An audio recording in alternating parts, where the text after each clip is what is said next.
وصلى الله وسلم على محمد وعلى آله وصحبه وسلم تسليما كثيرا. إخوة الإيمان والإسلام، waxaan marka koobaad ku mahadinaynaa Ilaahay subxaanahu wa tacaala qalaadii iyo fitantii iyo dadkii socday inaga damiyey oo maanta inaan jumcaha nabad ku tukanno,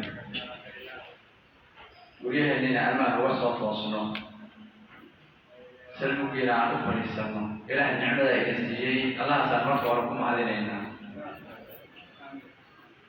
Marka labaad waxaan u tacsiyeynaynaa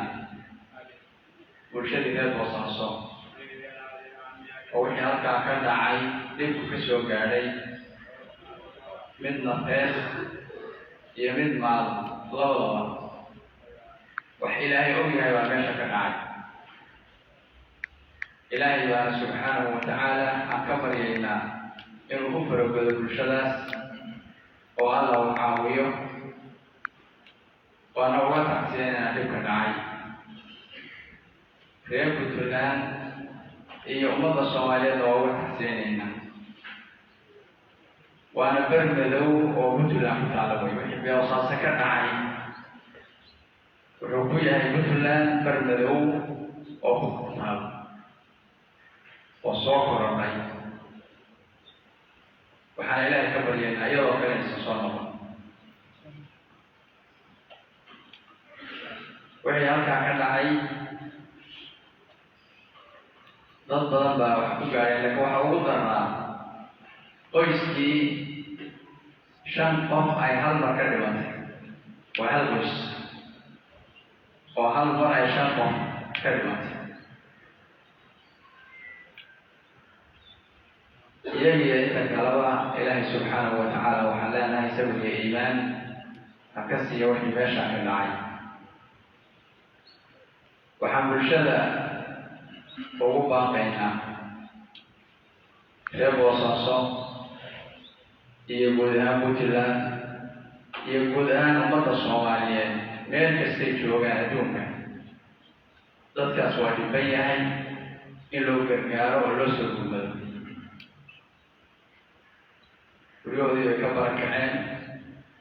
bannaanadaasay daadsan yihiin, tuulooyinkii bay u baxeen, ay ku rafaadsan yihiin oo ku shirsan yihiin.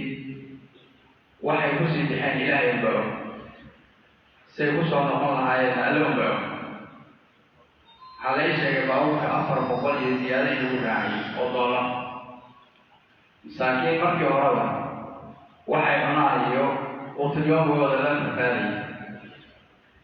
qaybihii lacagtii ay ku raaci lahaayeen deen iyo daabkida ku waayeen, saf bay intay galeen bay waddada sii qaadayaan, sii lugeynaya iyagoo ilmahoodii dhabar ku siitay. waa musiibo qaran wey. ciddii gashay Ilaahay waa ogyahay subxaanahu wa tacaala, uuna la xisaabtamaya. Ilaahay waxba kama dhumaan subxaanahu wa tacaala, waxna ma ilaawo, waxna kama qarsoonaan. innaga hadda wax badan baa inaga qarsoon, laakiin waxba kama qarsoon. wuu la xisaabtamaya. maalin uusan qofku tal lahayn, usan awood lahayn, oo uusan lahayn maaragtay xoolo, oo cid u gargaartay iyo cid u gurmatay midna uusan haysan, ba amaama rabbi alcaalamiin la soo istaajinaya. rasuulku wuxuu yihi sala allahu calayhi wasalam: أول ما يقضى بين العباد الدماء. waxa ugu horeeya oo addoommada dhexdooda la xisaabinayo waa dhiigga weeye. xaqullah iyo xaqulcibaad bay u qaybsamaan. waxaa xaqulcibaad dhiigga ugu horeeya, xaqullahina salaada ugu horeysa. maalintaasaa la isla xisaabtamaya. wuxuuna yidhi alla subxaanahu wa tacaala: waman yaqtul mu'minan mutacammidan fajazaa'uhu jahannam. qof muslim ah ninkii urakac iyo badheedho u dila waxaa lagu abaalmarinaya waa naarta jahannama. rasuulkuna wuxuu yidhi sala allahu calayhi wasalam: lan yazaalu lmu'min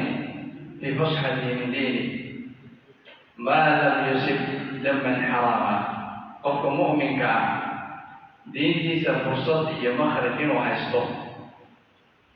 oo uu dembi kasta oo galo uu uga bixi karo ka suuli maayo inta uusan diin xaaraana ku dhicin diin xaaraan hadduu ku dhacay arrintiisu cigii bay gelaysaa aakhiriya adduunka ilaahay waxaan leenahay naga badbaadiye wixii habeenkii dhawey dhacay oo ballantii laga baxay ah anagu been maanaan sheegin haddaanu khalqiga u iclaaminay xabad joojin baa la sameeyey been maanaan sheegin ilaahay waa nooga markhaati ah bulshaduna waa nooga markhaati labada qolaba waa u tagnay labada qolaba baraha bulshada iyo meesha adduunka cilaanka laga dhigo ba waxay soo dhigeen xabadii iyo joojiyeen horbeentay miya soo ortay dawladdu sooma iclaamin xabadii joojisay BS sooma iclaamin xabadii joojiyeen markaa kadib baan anagu iclaaminay ka hor kalsooni maana haysan labadoodii iclaan markuu dhacay baan annaguna waxaan iclaaminay xabadii in la joojiyo bulshaduna isdejiso wixii maqnaana soo noqdaan dadkana aanu qaaqnabada ugu yeedho ballanti waa laga baxay ninka ka baxay ilaahay waa ogyahay ma u malinaysaa inuu ilahay ka qarsoon yahay yaclamu khaa'inata alacyun wamaa tukfi suduur alla socda ilaahay innaga laakiin hadda nin walba waxbuu inoo sheegaya goobtana ma anaan joogin ku dambaabi mayna marka maadaamaanaan goobtii joogin nin walbaana wax sheegaya anagu ku dambaabi mayno laakiin ilaahay waa ogyahay waxaanse soo jeedinaynaa arrintaa in la xaqiijiyo cidday ku caddaatana maxkamad la soo taago cidda intay dadka u iclaamisay inay xabadii joojisay oo masaakiintii iyo maatadii guryihiina ku soo noqdatay haddaan xabadda ku bilowday ciddaa intii baaris lagu sameeyo maxkamadda ina soo taago ma naqaan haddii ilaha baya taa halkaasaa uga baxaya midaan hadda dadkii dhiban dhammaantiin waxayna leeyahay dadkaa dhiban ha loo istaago hal doolar ninkii bixiya waa waxtar ka badan ninkii bixiya waa waxtar caagadda biyaha waa waxtar jiilada bariiska waa waxtar baabuurkaa waad miskiinka ku soo qaadi soo bixila waa waxtar aan gurba dhammaanteen ku istaagna bulshada soomaaliyeedna taasaan ugu baaqaynaa waxaan kaloo ugu baaqaynaa dadkii barakacay oon mar labaad u sheegaynaa dee haddii nala khayaamo waa meesheeda tii hore waa annagu maanu waxba ogey soo saas maaha hadda annaga xalay goobihii oo dhan waan soo marnay ciidankii waa la kala qaaday wax xasaasiyadan ma jirto annagaa lugahayaga ku tagnay meel hadda maanta la celinayo oo dadkii laga hortaagan yahay ma jiraan dawladdu waxay naga ballan qaaday inay ciidamada meel xerayahoodii xarumahoodii geynayso waagiisa waa soo sheekareen mees waxay naga ballan qaadeen xaruntooda inay ku ekaanaya waa soo sheekareen waa ku egin meelihii xidhnaa oo isbaarooyinka yaalleen waa laga qaaday waa soo sheekareen waxaan marka ugu baaqaynaa bulshada magaalada waa nabad waa rajeynaya dawladdu inay ku baaqo in la soo noqdo baan ugu baaqaynaa ganacsatada waxaan ugu baaqaynaa inay maanta wax quudhaan oo dadkooda gacan qabtaan waxaan kaloo ugu baaqaynaa meheradaha in la furo ay dadku wax gataan meel wax laga gataa lalaaya magaaladii tuulooyinkiina sidoo kale wey halkaa wax looga qaadi jiro in marka la furo oo dadkii wax laga iibsado oo waxaa dadka ay helaan saasaan iyagana ugu baaqayna dadkuna ay guryahoodii ku soo noqdaan nimanka baabuurleyna iyo dadka murjifiinta ah iyaga waxaa leedahay war ilaahay ka baqa war dembigii annagu xabadda ka ridayana maana ahayn ka amarka bixinayana maana ahayn labadaa qolo dembi weyn bay galeen oo bulshada ka galeen ilaahay ka galeen وأنك حبتك كيف كهي يجي أمرك بيجي ذنبي وين بيقلن إلهي كقلن برشدنا كقلن ذنبي قاسد حال واحد قلي مرجفين وهذا الشيء يقول يا ذلك إنه قراعي ولا الدولة واحد شيء ذلك الله رأيه صبح حتى ما تنشوف مساكن وهذا الشيء المرجفين إليه دولة دي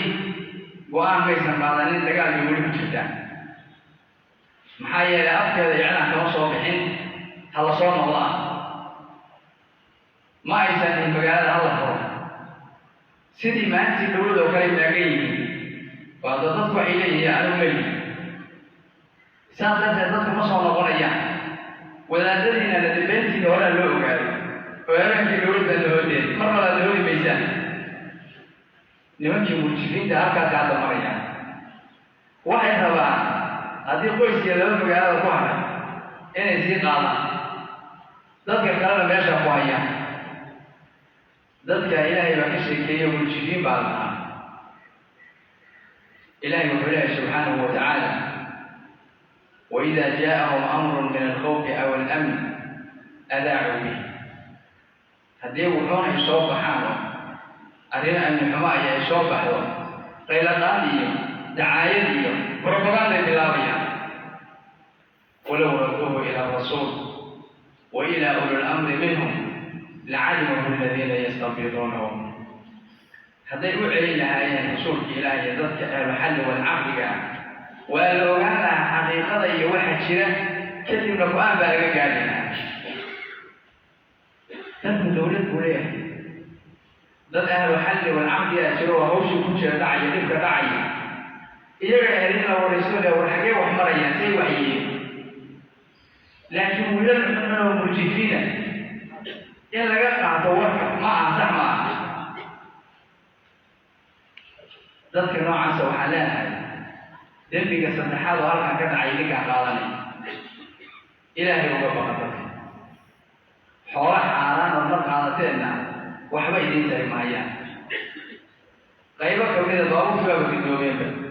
سومي لما تذكر كل ما يجينا بابين وحلنا إلهي على قبض والوالي يقال أن بيشا أصحتي بيشا كسحتي قيمة المتبع قيمة على قاضي qofku markuu dhibaataysan yahay oo baahan yahay fursada lagama faa'iideysto beecul mudmar baa shariicada islaamka lagu ogol waa beecida xaaraanta qof dhibaataysan inaad dhibaatada uga faa'iideysaa wax uga geli waa xaaraan dadkaan waxaa leenahay ilaahay ka baqaa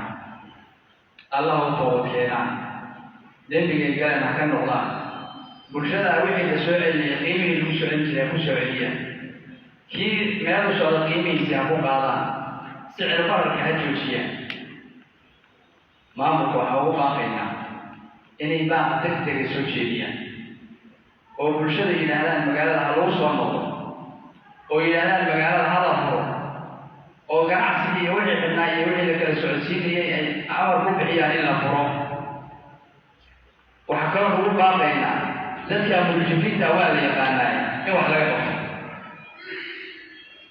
maamulku waa in wax ka qabtaa cid kastoo waddanka dib u geysanaysa ilaahay waxaan ka rajaynaynaa inuu tawfiiqda allena waafajiyo ammaanka iyo iimaanka ilaahay inoo siyaadiyo ammaanka iyo iimaanka allah inoo siyaadiyo fitantaas siduu inooga qaboojiyey allah inooga dulqaado wixii dhib aynu soo gaadhin allah inoo booreeyo kuwii ka shaqeeya khayrka iyo sulxiga iyo wanaagana allah inaga yeelo ilaahay waxaan ka baryaynaa inaysan dib dambe noogu soo noqon bulshadana waxaan ka codsanaynaa in laga wada shaqeeyo ammaanka iyo wada shaqaynta iyo is-ixtiraamka wabillahi tawfiiq